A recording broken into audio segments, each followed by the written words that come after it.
हादसे से चंद लम्हे पहले की वीडियो मंजर यहाँ पर आ गए, जिसमें बच्चे बर्थ पर बैठे सफर से महजूज हो रहे हैं और वीडियो बनाने वाले को बाय बाय कहते रहे। बर्थ पर बैठी 12 साल की बच्ची शदीद जख्मी है, एक बच्ची जाँ बहक जबकि 6 साल बच्चा लापता है।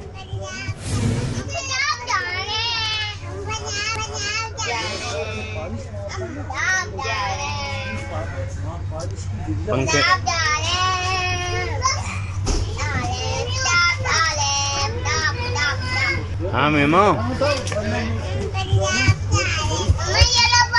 बाय बाय करो, बाय बाय।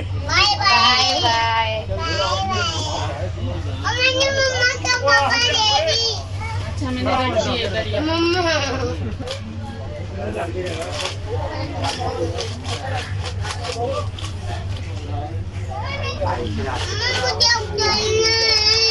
ऊपर ही बैठे रहो, मैं नहीं उतारती।